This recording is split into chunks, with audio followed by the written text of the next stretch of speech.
It's the music. What do you think this is, the funeral?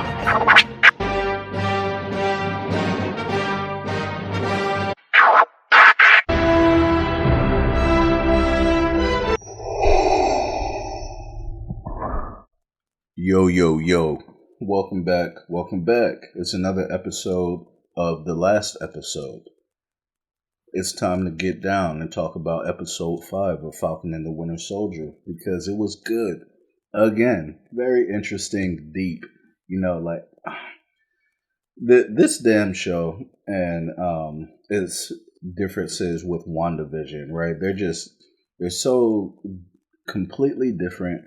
I love that Marvel is able to have all these different, factors, different types of stories, that they don't mirror each other at all. At all. My WandaVision was more like fun and mysterious. It was a little leveled.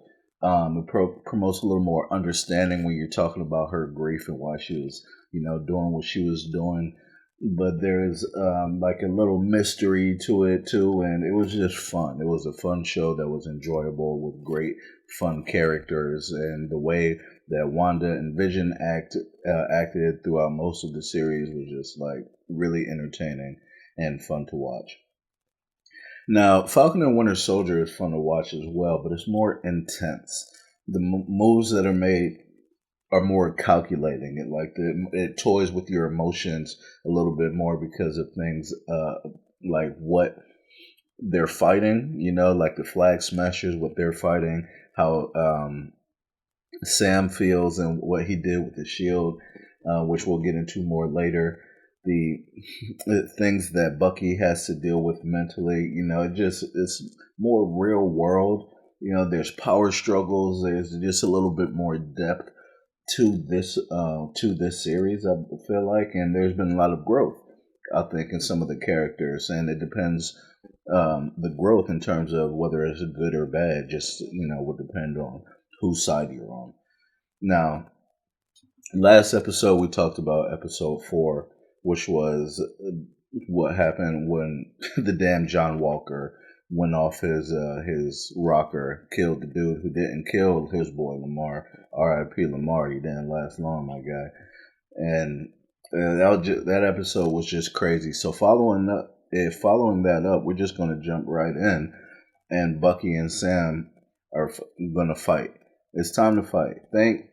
I've been waiting for somebody to punch John Walker in the face. Too bad they had to wait until he had already taken this super serum. But the fight bothered me just because I feel like Bucky still should have been able to watch him. He's, doing over 100 kills. We've talked about this. He's the Winter Soldier. I know that part of him is, a little robotic, something that you keep down that you're not trying to bring out, but the skills are obviously still there. We've seen him get down. I feel like he should have just watched him, but I guess that would have been too easy and not entertaining enough. And John has had some training and whatever, but I didn't appreciate how he kept trying to take them out with the shield like he did, oh boy, from the Flag Smashers in last episode. I didn't appreciate that at all. I'm glad that they were able to overwhelm him. They didn't hit us with some bullshit where he was able to beat them, 2 Avengers, Bucky and Falcon. Like, stop that. I can't believe he ripped off those wings, man. Wings. But they got him. They beat him. And the scene of Sam wiping the blood from the shield. Get that shit off that shield, man. Yeah, it's just not right. It was never right for it to happen. It was never right for John Walker to be Captain America. He lasted about, the length of it takes to make a Pop-Tart. Eat it. Toaster strudel John. Toaster strudel cat. I don't know. It didn't last too long.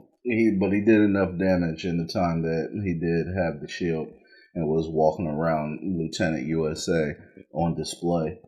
And I didn't appreciate him at all. He did his job as an actor, great job portraying who you were supposed to portray. But damn, man, that shit is rough. That shit is just rough. I wish that Sam could get the damn serum. This episode, by the way, is going back to some of the earlier episodes' methods in terms of it being a little more all over the place. We're not going to go in chronological order of the show, and I'm not going to rehash the entire show because if you're listening to the podcast, you already watched the show, so you know what happened. But we're going to talk about things. I'm going to mention some things. I'm going to talk about the verdict. Okay, that's something else I'm going to introduce. Is that in a lot of shows, characters make big decisions one way or another. So every now and then, we're going to have this segment called Verdict, where after we go through at least most of the show and we see what's transpired, we'll, talk about the things that were done right, the things that may have been done wrong, before or against, rather, and make a decision on, do we think they did the right thing? What's the verdict? After we've seen all the events transpire. So that's going to be later on in the show, and I look forward to that because it'll be the first installment of Verdict. I've been looking for something new since we finished the 6 for 6, and I think Verdict might be fun. It might be something that we can do, and keep going throughout different shows, right? Because like I said, different shows, different decisions, and we're going to be judging those decisions. Another thing we're going to talk about later is the Contessa Valentina Allegra de Fontaine, who popped up, Julia Louis-Dreyfus. That was interesting. That was a surprise. I didn't expect her to. That was what they were telling us, though, right? That somebody was going to pop up that we know. That we're going to be like, hey, special guest appearance. Very interesting. And I'll go into a little bit of who she was because I got y'all. I'm going to did a little research and we'll just. There's a couple of interesting things that I stumbled upon when doing the work. Looking up who this Contessa Valentina or Val, but we're not supposed to call her Val, only in our heads. We're going to talk about that. One thing I want to know, is it favorable that Bucky is right-handed? We saw the part where he was helping Sam with the pipe and he asked him why he didn't use the metal arm, and he's like, he doesn't always think about it. He doesn't always think about it because he's right-handed. Is that a benefit, do you think? I mean, it sucks to have your arm cut off regardless. But if you're going to have one cut off, usually you would think that, yeah, you want it to be like they had the arm that's not your dominant arm. So you can do things that you're used to doing with your right hand, with your dominant hand. Even something as mundane as writing, you don't want to have to learn how to write with your left. But in this case, you came back with a metal arm. So it's like, now your metal arm, I'm sure, is better than what your left arm was. I'm sure it feels different and all that shit, right? But overall, it's a better arm. It's stronger, more durable, blah, blah, blah. Minus the part where like someone like the Dora Milaje can just break it down and get it knocked off. We're not talking about that part of it, okay? Understand we're not talking about that part. But I'm just curious. I'm not quite sure on how I feel about that. Now, moving along. Everything that's gone on, it just really makes you appreciate Captain America and who he was.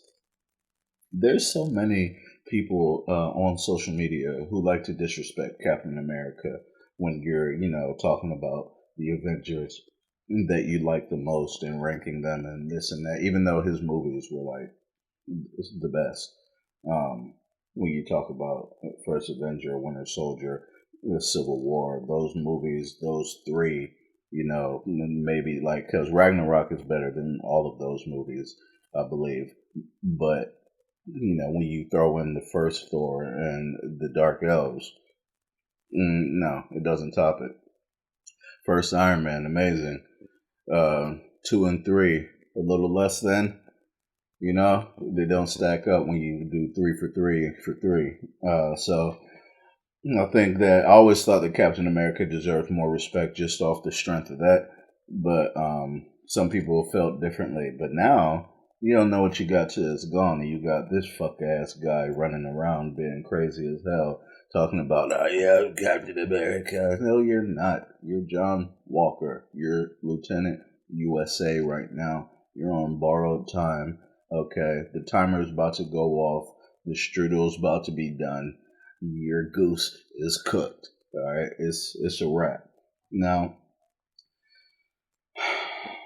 I'm glad that we didn't even have to go all the way to the end before they stripped him of his title, right? No benefits. Damn, sucks, man. You were like a big hero before, but you had to be trash. So, in the second or third episode, I don't remember exactly which one it was. You had him in the car with Lamar after they had fought the Flag Smashers, came to try to help Sam and Bucky. Remember, they were walking down the road and they came and offer him a ride. And by the end of that scene, he says to Sam that he's not trying to replace Cap or whatever, and he's just trying to be the best Captain America that he could be. And it felt like, okay, maybe he is a good guy, and at least, right, at the very least, whether I like it or not, you got a guy in here who's trying to do the right thing. But we saw as he's kept faking his cosplay Captain America that it was going to his head. That was going to his head. He was getting too Brody, and then you fly completely off the handle, and now you're just done. Because, like Zemo was saying, man, the power, the corruption, the super soldiers, uh, it's exactly what he was afraid of. It's exactly what he was afraid of. And when he's afraid of with Carly, he's focusing on Carly and not even thinking as much about the new fake cat that is flying off his fucking handles, too. Um, Now, let me pivot really quick to Isaiah. What happened to Isaiah was fucked up. He essentially saved his men similar to the way that Captain America saved his men in the first Avenger movie. He wasn't supposed to go. Cap wasn't supposed to go in the movie, if y'all remember. He was told not to, but he went anyway, saved the men, brought them back, and they treated him like a hero. Isaiah essentially says he did the same thing. They didn't want to go save him because they didn't want it to get out. Well, all right, it doesn't have to get out. I'll go save him myself. He went and he did that. He came back and he was harassed. He was, treated like a pariah, ostracized, locked up. And this is something that the mistreatment of black men throughout the country is something that we're all familiar with, right? So and we'll get into a little bit more of that in terms of Sam in a little bit here. But I just wanted to acknowledge that, because we all have to acknowledge the comparison between what Isaiah did and what Cap did, and then the treatment that resulted from those actions being completely different, and it's not right. It's not right. He has every right to be pissed off. Every right. Now, what I wonder about Cap, right? And like I said, we're going to be all over the place here today because I'm feeling it. I got my coffee, man. Hold on, let me take a sip. That's what I'm talking about. I wonder how Cap felt exactly about those other super soldiers that they were going in Civil War to rescue or stop Zemo, right? Were you going to rescue him? What exactly did he think? Because Cap knows Bucky. He didn't know the other super soldiers, right? And his thing that he maintained with is that no matter what Bucky did, he didn't do it of his own volition. Should that mean something? Even if you killed over 100 people, right? If you didn't want to do it, you had zero control over the situation. But you still did it, right? And a lot of times that's how it is, where somebody has to pay when the damage has been done. It doesn't matter whose fault it was ultimately. Somebody has to pay the price. And Cap wasn't about that. But we don't know those other soldiers, right? We don't know what they were like before, if they volunteered into the program knowing that they were going to be used in this fashion or anything like that, right? We don't know what they were like before, if they were already criminals or killers, and we don't know anything about them. So I just wonder, that's just a personal thing for me. I wonder how Cap, what he was thinking when they were going to, try to stop Zemo in Civil War. It's a very interesting caveat. Because if he felt Bucky wasn't at fault, then would he think they were at fault? But then, like I said, he didn't know them. I don't know. It's a dicey situation. But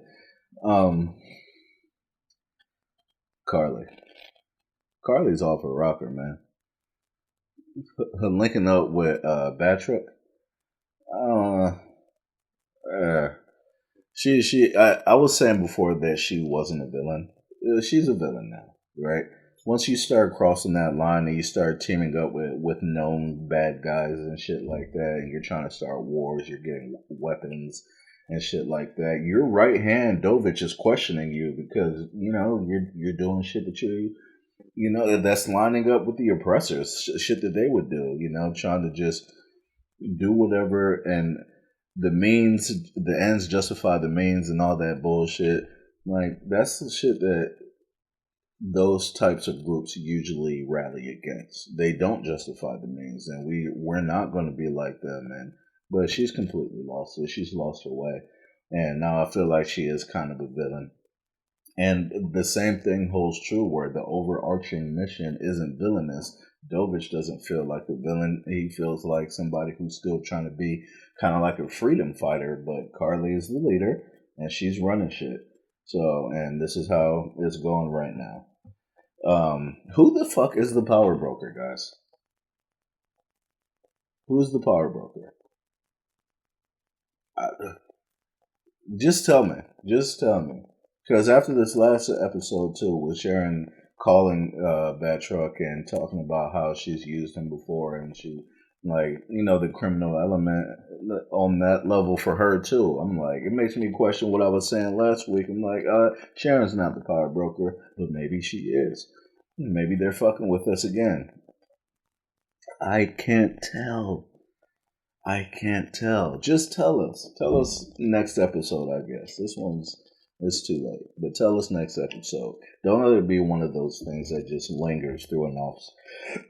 Excuse me. That just lingers through an off season. Y'all know I'm not cutting that shit out. It's natural. You know what I'm saying? We real on this motherfucker. People burp, people cough. But yeah, I just want to know who the damn power broker is. Zemo. Damn, Zemo. Damn. Last episode, you was the man, Zemo. Fuck happened to you? Now you getting swept up by the Dora Milaje. You may have preferred to get taken out by Bucky because of going to the raft, which is an interesting play for them to take him. I don't know why they wouldn't take him to a Wakandan prison where they can keep an eye on him. But to take him all the way out to the raft, that's also a sucky, trash-ass place to be. We remember the raft is where they had taken Falcon and the rest of the Avengers, Ant-Man and Clint and all of them, when they had locked them up during Civil War again, right? This movie pulls a lot of things from Civil War, as Wanda pulled a lot of things from Age of Ultron, a lot of things that connect to each other. Zemo crossing his own name off of the list in Bucky's book, I thought was interesting and oddly considerate. A very nice man sometimes when he wants to be, right? It's like he's a villain, but is he a villain? But yeah, he's a villain, but he's kind of a cool villain. I don't know, Zemo. I don't know exactly what word you would use to describe him in this show, right? He was obviously the villain, no holds barred in Civil War, but in this, how exactly would you describe him? He's only tried to help, even though some of his methods have been ridiculous and crazy. He's only tried to help. So we're not going to hold him up on that. Now, jumping back to Contessa Valentina Allegra de Fontaine. I was just wondering who she was, right? So I looked her up. There's a little marvelfandom.com database or whatever, marvel.fandom. Whatever. No, I don't get shit for promoting them. But that's just where I find a lot of the interesting information about some of the characters. Now, when I was looking up who she is, I saw the name Leviathan. And that intrigued me because if you watch like Supergirl on CW, and you know Leviathan from DC, right? It's DC versus Marvel and all that shit. But interesting, they both have a Leviathan, and DC, the group Leviathan, or had like these. They have been around for centuries. They have these godly powers, and they're a fucking problem.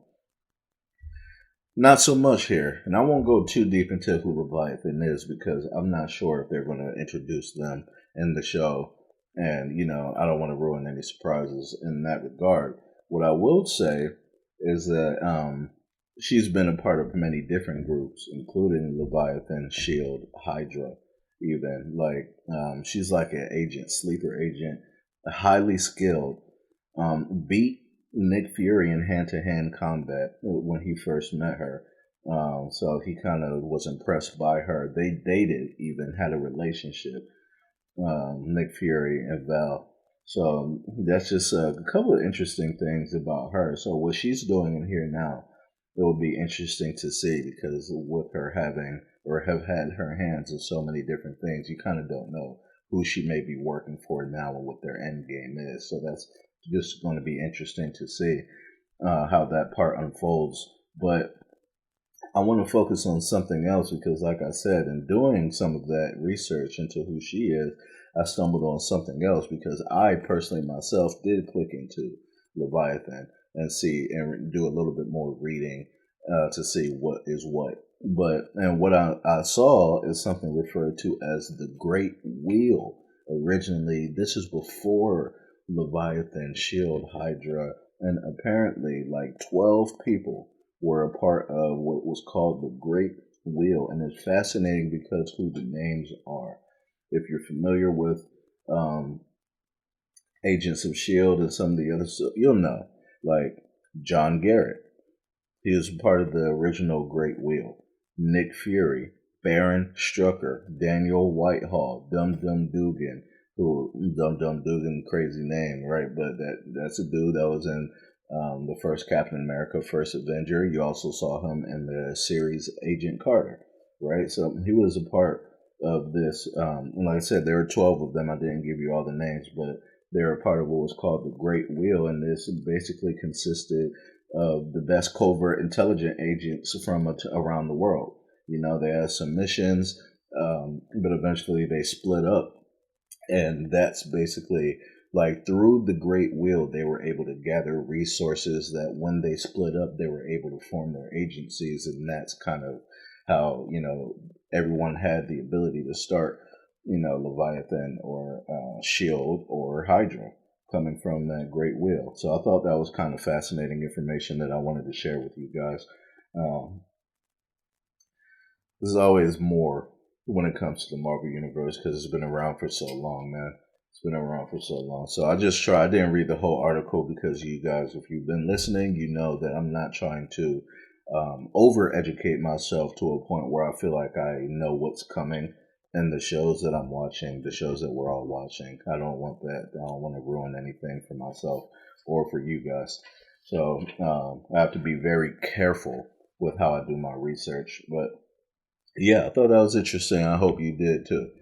Tell me what you think about that. Now, it's time for verdict, okay? It's time for the verdict. Did Sam have the right idea when he first gave up the shield? Let's go through some of the arguments I've thought about for giving it up and against giving it up. Now, when you think about for giving it up, you're already the Falcon, right? You already have a thing. You have your own shtick that you do. You got your wings. You pull the guns out. You know what I'm saying? So you already got a thing that you do. You have a feeling that America has not always been there for us, for Black people. So maybe people would reject you. Like the Americans, a Black Captain America is something that may rub people the wrong way. It's the same thing that kind of Isaiah was feeling. Like there can't be a Black Captain America because how? America has rejected Black people time and time again, right? And let me pivot on you guys for a second here because I want to talk about something that I heard yesterday. Okay, and it's about like the word privilege when it comes to these things. It's something that you don't think about and you don't know that you have. But I'm right-handed, and I have privilege because I'm right-handed over somebody who's left-handed. And it's just something that you don't think about at all, right? Everything's made for people with the right hand, though, so everything is convenient. It just kind of flows. But when it comes to notebooks, they're not made for left-handed people. It's a hassle for them. Um, when you use knives, a lot of times the serrated edge is only on one side of the knife. It's something that you don't know, you don't realize because they're made for right-handed people. So left-handed people have to buy specially made knives, and it's more expensive. The desk that we used to sit in school that have the little armrest on the right side. People with that are left-handed don't have that, so they're kind of just hanging off, and it's uncomfortable for them. Right? These are just a couple of things, but there's many things out there that you don't realize that are especially like everything's just made because overwhelmingly most people are right-handed, but those left-handed people out there, they kind of suffer and it's a pain in the ass for them, and they think about it all the time. It was a study that was done by some, not necessarily a study, but there is a woman leading a group, a large group, and she just asked everybody who was right-handed how much they think about being right-handed, and they're like pretty much they don't think about it. You just it just is, right? And then you ask the left-handed people, and they're like they think about it all the time because they're constantly inconvenienced by the fact that they're left-handed. That's basically how privilege works in an entirety. The people who are privileged most of the time don't think about being privileged. I mean, they just work, they just go and do things and think that everything is normal. The people who don't get to do things normally, you know, and are constantly inconvenienced by this or that, of course, they're the ones who are going to see it more, right? It impacts them. I thought that was very interesting, and I just wanted to share it because it speaks to like a lot of people may say, well, you're black people. They make a lot of money here, and they do this and they do that, and there's a lot of chance and opportunity for them here in America. And yes, while that's true, you still, if you don't know and don't go through the things that a black person will go through, you're just not going to know and realize that there are more hardships than for minorities than there are for somebody who's not a minority. I mean, it's like a natural train of thought for people who are not inconvenienced to not think about being inconvenienced because they are inconvenienced, right? It just makes sense. Um, it's an interesting way to look at it, but going back to the for and against, right? More force. There shouldn't be another Captain America, maybe, right? Maybe it feels like that. There shouldn't even be another one. There was one, it was Steve. Steve was unique, and that's that. But the symbol, right, could still matter, so he wanted to display it in a place where everybody could see it and still draw power, inspiration from it. And also, maybe he didn't want to pick up the mantle and feel like he couldn't live up and let Cap down. That's also a reasonable feeling to have when you're in Sam's position. So there are some valid reasons for him to want to give up his shield. I understand that. So let's talk about the against, though.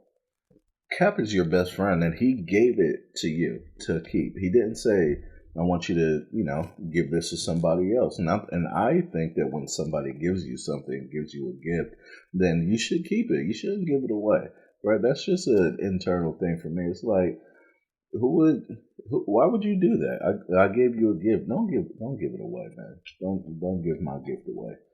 Um, you can't trust the government. You can't control what they do. Like they locked. This is the same government that locked you up in Civil War. You can't trust them. Um, I mean, you can add the shield to what you already do with the wings, right? You can have shield in one hand, gun in the other, or one of the other gadgets that you use. I'm sure there's a place right on the back of your costume that you could still put the shield to hold it when you're not using it. I mean, there's things I'm sure that you can do to still make it work if you just tried it. Let's talk about, well, it doesn't belong to the government either. That's another part of that. You can't trust the government. Like I said before, it doesn't belong to the government, but it kind of did. And then Contessa comes, and she says that it actually doesn't belong to the government.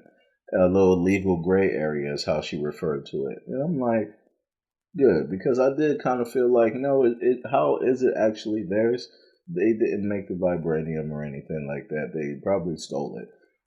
So it's not theirs either. Um, Bravery. You're an Avenger, right? So you're all about bravery. You can't be afraid of public perception.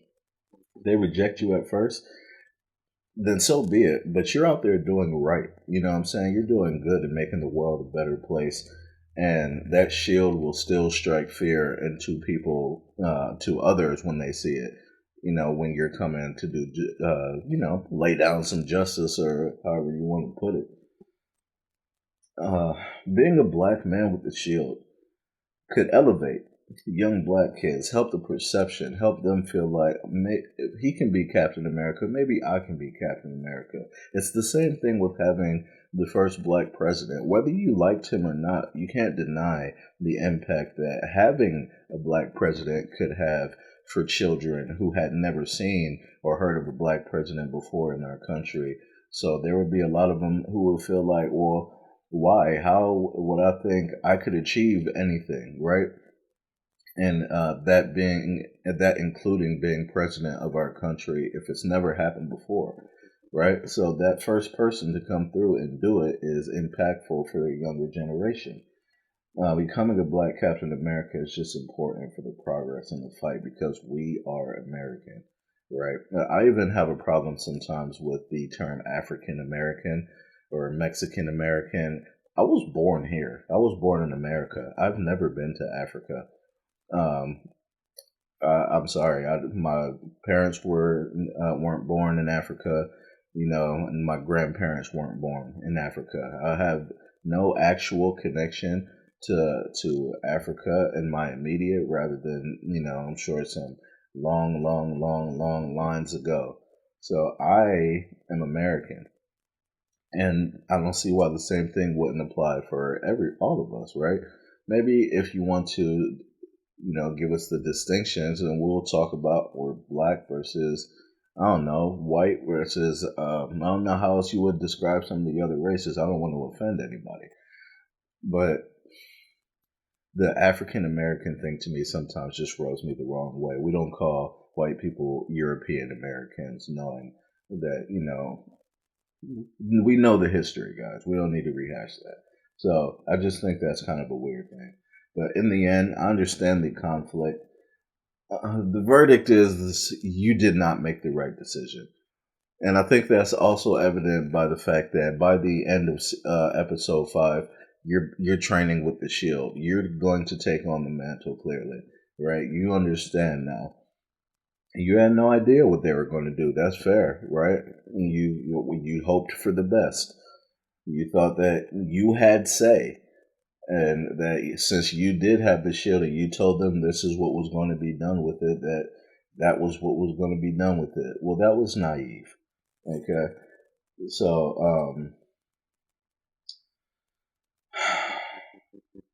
I mean, think about it. You resented Walker when they introduced him before you even met him.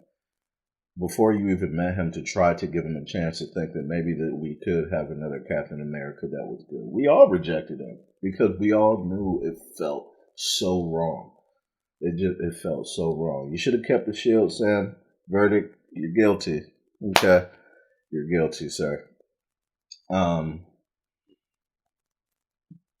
We've reached the end of the podcast, but I want to slide one more thing in there, or two more things rather. Sam's talk at the end with Bucky was phenomenal. It shows you how good and great he actually is at talking to people who are troubled and how he can relate with them, and he knows exactly what to say, and it makes sense, and it comes across friendly and helpful, and it was just a beautiful conversation that they had, and it makes you think even more that if Lieutenant USA didn't run it, excuse me, if Lieutenant USA didn't run his happy ass in there early and interrupt to Sam when he was talking to Carly, that he might have been able to go ahead and talk her down.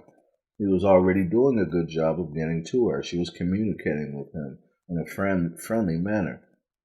A little combative, but friendly enough. Big fuck up on his part. Like he said, why didn't I listen? Yeah, why didn't you listen? Because you know it was your fucking fault. Your fault your friend died. Now you go lie to his family talking about you did kill the person who killed Lamar. Just making you look worse. You know, tell them the truth. No, I know I didn't get him, but I will get the person. Say that even. I'm fine with that. Even though I want you sidelined, and we see this end credit. We know he's not going to sideline himself. He said that he's not going to just go away. Val showed up and started talking to him too, like, I'm going to call you, so be ready for that. So we know he's not going away. I'm sure it'll be a major factor in the last episode. The last episode. Anyway, but yeah, that's that. Now, and the second thing I wanted to mention, and this is just a brief aside, Bucky and Sarah sitting in a tree, maybe? That was fun. That was just fun in the episode. But I hope you guys enjoyed today's episode. Do not forget to like and subscribe. Leave a review in the podcast app. That would help me greatly. Let me know how you're feeling about everything thus far. Holla at your boy. I hope you'll come back again next week when we do the finale. That shit is going to be explosive, and I can't wait for everything to come to a head. We made it, baby. Then after that, we have a week or two off before we start the Star Wars Bad Batch, in which I'll be watching and doing podcasts on that as well. So I look forward to that. I hope you do too. I've been catching up on Clone Wars and all that, so I'm ready. I've done all the movies recently. I'm ready for the Star Wars shit to come. And I can't wait for another season of The Mandalorian. I can't wait for that. I don't know when it's coming, but I know it has to be coming because you can't give us just two and then drop us off like that.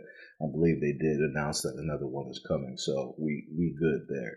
But that's it for today, guys. Thank you for listening to the podcast. Now, you know how we get down. Sun's getting real low. We out.